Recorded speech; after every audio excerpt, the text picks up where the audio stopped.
Vous avez peut-être suivi ses exploits sur les réseaux sociaux ou sur France Info. Steven Le Yarrick a traversé le Népal en VTT, ancien cycliste élite.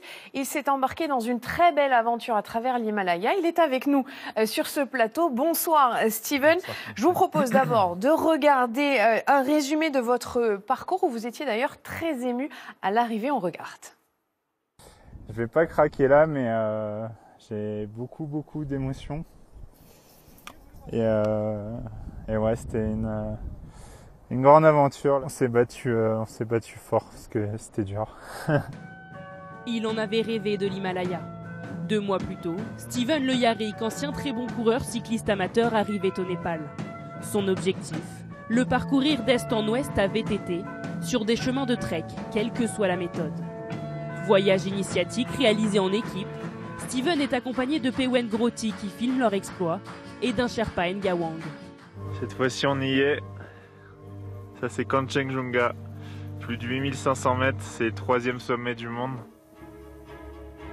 2000 km parcourus, 90 mètres de dénivelé positif et des températures jusqu'à moins 25 degrés. Pourquoi on s'inflige ça? Très souvent on se pose la question. On arrive à des endroits qui vous enlèvent tous ces doutes d'un coup. Malade pendant l'aventure, Steven Le Yarrick a bien cru ne jamais terminer. Mais en 50 jours, il a réussi cette traversée. Steven, on vient de le voir dans ce reportage de Manon David, ça n'a pas été simple tous les jours. Alors pourquoi est-ce que vous avez choisi le Népal et pas un autre endroit dans le monde? Parce que j'ai passé 120 jours l'an passé au Népal et ça a changé ma vie déjà. Et j'avais envie de montrer autre chose que le camp de base de l'Everest ou les Annapurna. Donc voilà. Et puis en plus, parce que c'est les montagnes les plus hautes du monde, voilà, il y avait 8 sommets autour de moi parmi les 10 plus hauts du monde. Et on est passé pas très loin. C'était très dur, mais j'ai vécu des choses formidables. J'ai rencontré plein de populations locales très reculées. Et ça m'a encore changé, j'ai encore appris sur moi-même et sur ce monde qui nous entoure. Alors, vous êtes allé dans des villages assez reculés, il faut le dire, où ils n'avaient jamais vu de vélo. Est-ce que vous pouvez nous raconter comment c'était? Ouais, je suis arrivé dans une dizaine de villages où ils n'avaient jamais vu de vélo, ils n'avaient pas beaucoup vu d'occidental dans leur vie, peut-être 1 ou 2 fois. Et quand ils voyaient mon vélo, c'était comme quelque chose de très religieux, très spirituel. Et j'avais les larmes aux yeux de voir une centaine de personnes qui se réunissaient autour de moi, qui tapaient leur tête sur mon vélo comme si c'était une divinité. Alors qu'ici, c'est pas grand-chose de faire du vélo. Et là-bas, c'était un truc exceptionnel. Donc voilà.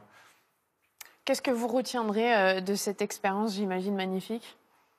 Les gens, les rencontres. Les rencontres, au-delà de tout, parce que l'effort physique, il y avait 90 000 mètres de dénivelé positif. C'était évidemment très dur. J'ai passé beaucoup de temps à porter le vélo, beaucoup de temps à en faire, mais surtout les rencontres avec des populations qui n'avaient jamais vu d'occidental et puis qui m'accueillaient comme si j'étais leur ami de toujours, qui m'accueillaient chez eux parfois parce que des fois j'étais épuisé, j'étais pas capable de me déplacer, je rampais pratiquement le soir et voilà, ils me nourrissaient presque gratuitement, ils m'hébergeaient et le lendemain ça repartait vers une autre ville. Enfin, c'est pratiquement pas des vrais villages. Hein. On arrivait sur des yak farmhouse qui sont des petites tentes parce que c'était pas vraiment des maisons. Et puis j'étais heureux d'être là. Et même si c'était dur, j'avais tous les jours le sourire, même si j'avais les larmes à la fin d'émotion. Mais voilà, une belle expérience. Merci beaucoup de nous avoir raconté votre aventure. Je sais que vous avez d'autres projets en cours, on suivra ça. Merci à vous de nous avoir suivis. Tout de suite, Zorro. Demain, vous retrouverez Céline Géraud. Très bon dimanche.